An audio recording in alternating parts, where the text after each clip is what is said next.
but we've mentioned a bunch of other places that we were customers of the Silicon Valley Bank. And I'm not supposed to talk about our own personal experience and about it, which is fine. I think it's overly lawyerly, but we've been consulting lawyers from day one or from hour one about all of this, and we've behaved in as professional and diligent and as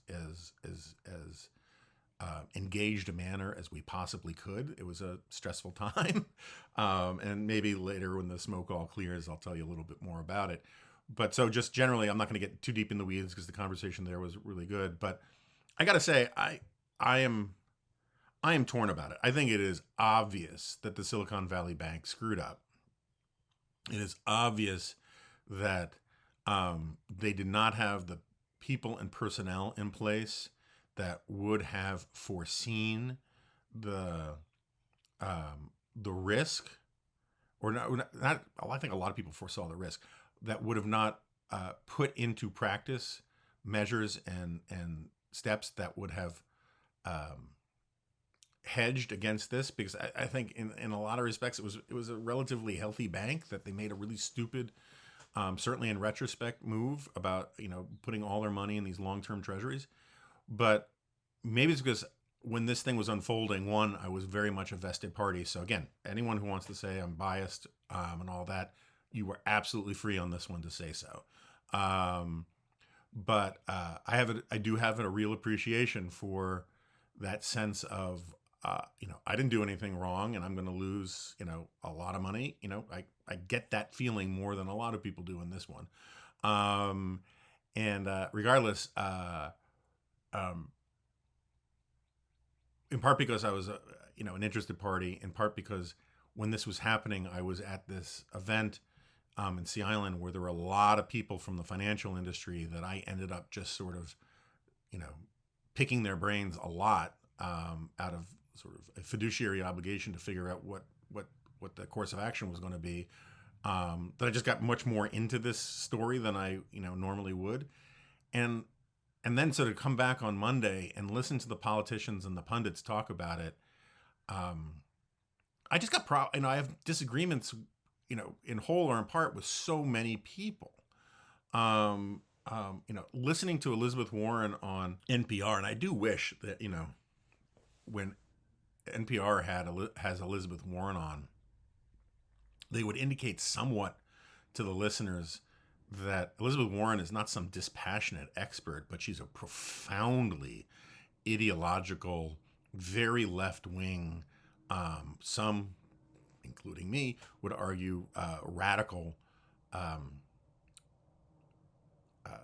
player in all this, ideologue, whatever you want to call it, activist.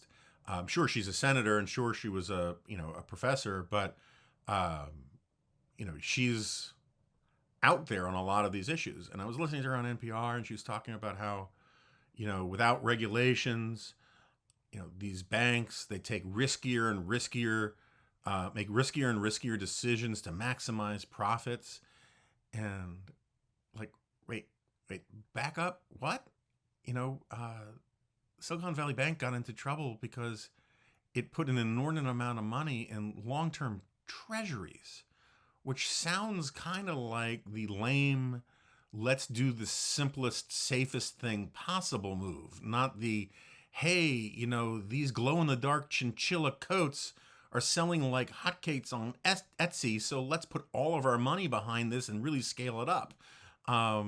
It just didn't, the capacity for people to take events and run wild with a pre-existing narrative, is long established in American politics and in politics in general, and in psychology in general and all that. But it was really remarkable in this case. You had everyone flee to this.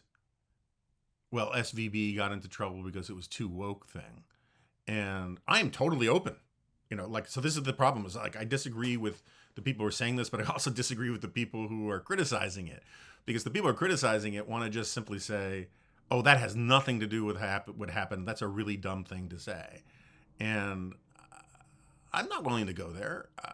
I think it's pretty obvious that SVB was too into this DEI and ESG stuff. But at the same time, so is everybody, every other elite financial institution. The facts that have been reported, the actual true things about SVB that have been reported don't strike me as all that remarkable. You have Jesse Waters and all these people talking about how the bank gave tens of millions of dollars to Black Lives Matter. That's apparently just made up. But there's like more legit stuff about all this, and it does sound like the board was not exactly picked for a bunch of ruthless financial banking killers. So I think there's some merit to all of that.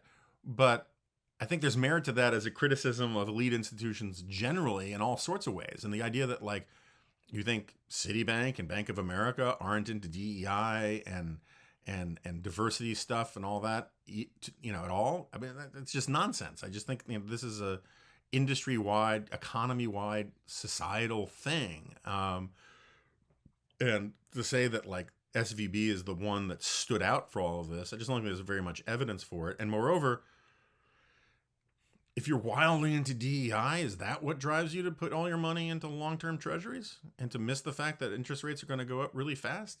I doubt it. And that's one of the problems is, as someone who tries very hard to be conservative but not partisan, it does seem to me that the Republicans are missing this great opportunity to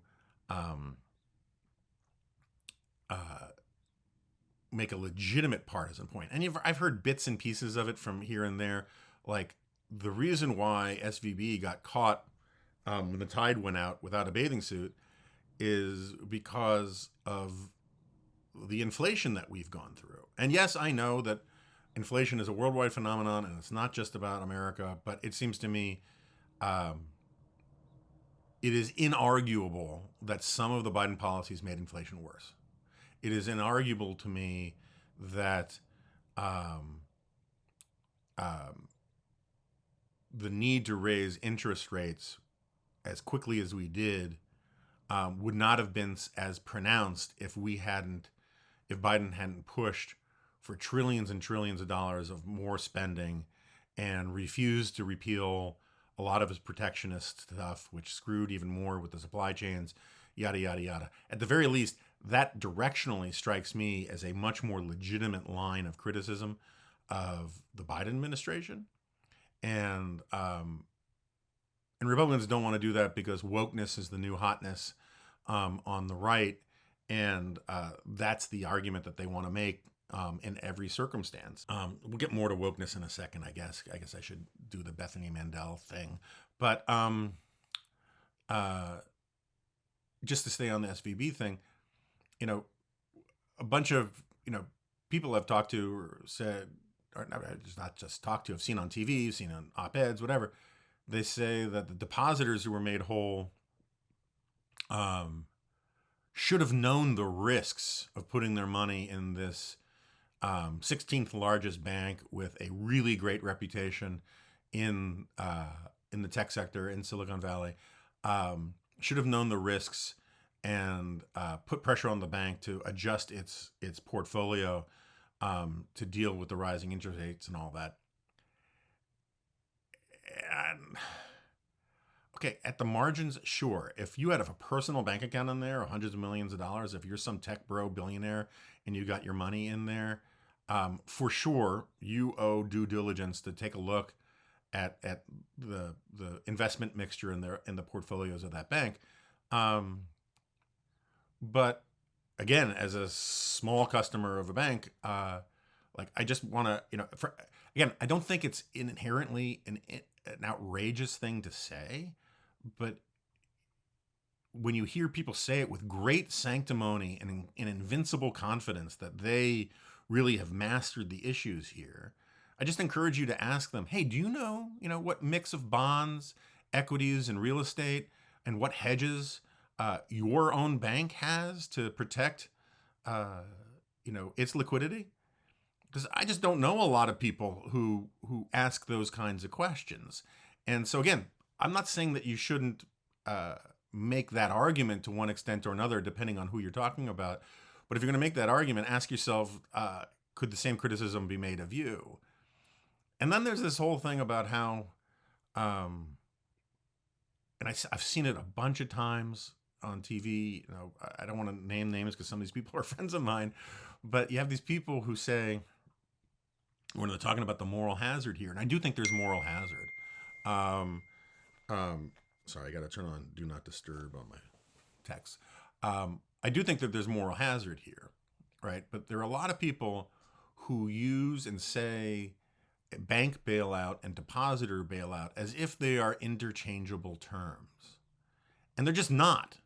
Now, there are legitimate arguments. My friend Cliff Asness has made legitimate arguments about the moral hazards about depositor bailouts above the $250,000 that the FDIC provides for individual bank account holders, and I think those are arguments to be taken very seriously.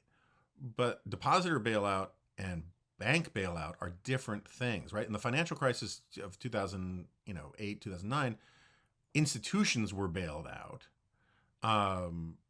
And in this case, SVB hasn't been bailed out. I mean, it may continue to exist, but if it continues to exist, it'll be a subsidiary of some other big bank. But the idea that somehow, because the depositors have been made whole, bankers in the future will take riskier and riskier moves, figuring that this is a backstop for them, because of this moral hazard. I just find that hard to actually play out in my head. Like, do you think the president of Silicon Valley Bank feels like, I can just go get another job. This hasn't hurt my career or my reputation, because the depositors were made whole. I mean, the shareholders and even Janet Yellen, or at least this is the way it was edited when I saw it on Special Report last night. I don't think they misedited it. I think it was all one soundbite, but it just struck me as so weird. She conflated depositors with shareholders. And shareholders and depositors are different things. I mean, shareholders in the Silicon Valley Bank, my understanding is, took it in the neck, right? If you own the stock in the bank, if you own the bank, you got shellacked.